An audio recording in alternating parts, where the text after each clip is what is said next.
and welcome to a very special episode.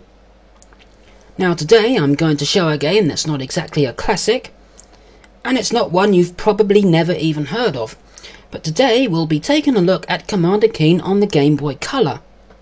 It was released by Activision, which have a well-known reputation for releasing great games in the past, but I can tell you right now that this game sucks.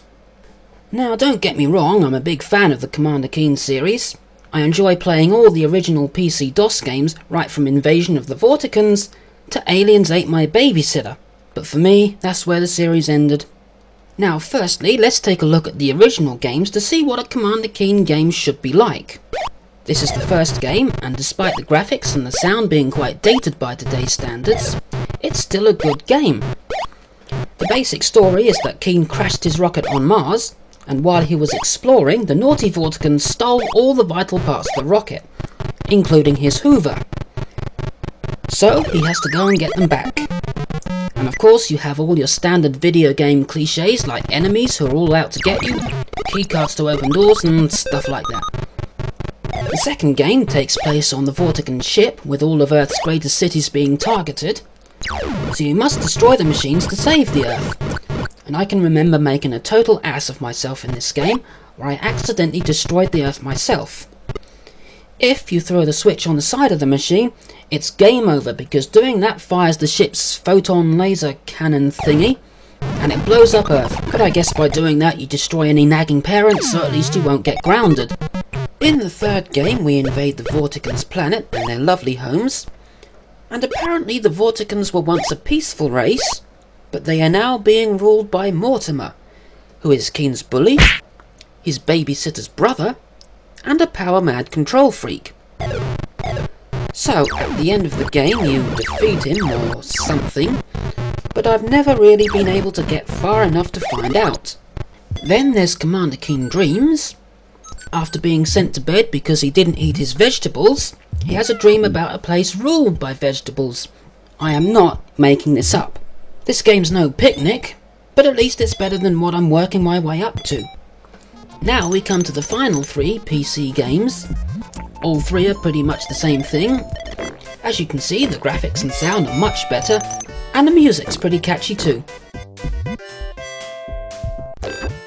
In the fourth game, Secret of the Oracle, which in my opinion is the best one of the whole series, you have to rescue the Elders. And this game has everything. Well, maybe not everything, but a whole bunch of stuff including mad mushrooms, the infamous goatfish, and poisonous slugs that crap everywhere. Next along we have the Armageddon machine, which picks up from where Secret of the Oracle ended. I guess you have to destroy an Armageddon machine or something. I don't have the instructions for this one, but as you can see it's a lot like the previous game. And here's Aliens Ate My Babysitter, the sixth and final game in the PC series. And I'm being chased by a piece of poo. But anyway, your babysitter has been kidnapped by the Bloods of Frivolous Zax, or Yaks, I don't know how you pronounce it. Sounds like some crazy foreign rock band name, and they probably are. But anyway, they're going to eat her and you have to save her, because your parents will never believe you when you tell them. In fact, I'm not sure if I believe it myself. Now keep all that in mind as we take a look at the last and final game and then wish we hadn't. Anyway, this last game in the series, which they released exclusively on the Game Boy, is bloody awful. And that's the first mistake they made right there, only releasing it on the Game Boy and not PC. But maybe that's a blessing in disguise to PC users. The title music is pretty nice, but that's about the only good thing I can say about this. Anyway, let's play this. Or maybe that should be you watch while I torture myself. Better select easy or I'll probably die the instant I start playing or something. This must be a completely different Billy, because he looks nothing like the original Commander Keen at all. His Bean with Bacon rocket looks the same though. Let's see. Let's go to Droidicus Prime. I'm pressing A, wondering why it's not teleporting. Forgot you have to press select. As you see, you still get some choice over where you want to go, so the non-linearity of the old games is still there.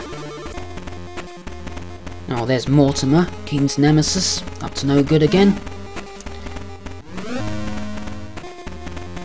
Anyway, I think I'll follow him, and I seem to have just died for no apparent reason whatsoever. Okay, I think it was that thing there that killed me. Okay. This game has none of the charm and fun to playability of the old games. It's all gone. It's nothing like the original games at all. In fact, change the name and the main sprite, and you wouldn't think this is even related to Commander Keen at all. At least you can still shoot up and down, but you don't seem to have the pogo stick anymore, which would be really handy as some of the ledges are so high up there's no way you could reach them. And sometimes it's impossible to tell what you can actually stand on. See, I thought that was a platform right there, but it's just background scenery. Oh come on, that thing was miles away. So we even have some bad collision detection. Look at that, I landed right on that ledge and I still fell through. Now what's this thing here? Oh, it doesn't seem to do anything. Okay, jump over this gap. God damn. These controls are awful, especially with the jumps. If you don't do it just right, yeah, you fall off the screen and die.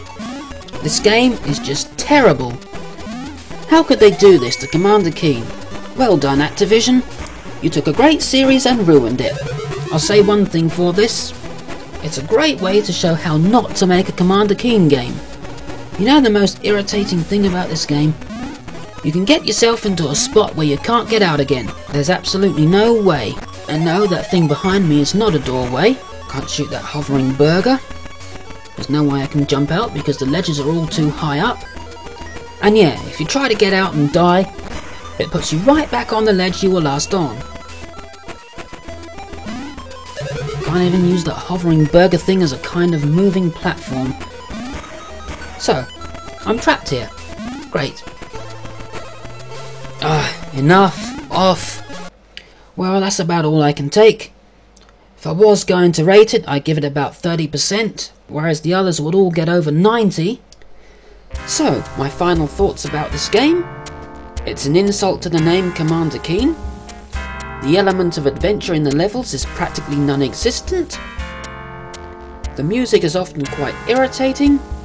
The sprites are too big. And there seems to be no puzzle elements at all. Not even something as simple as a keycard.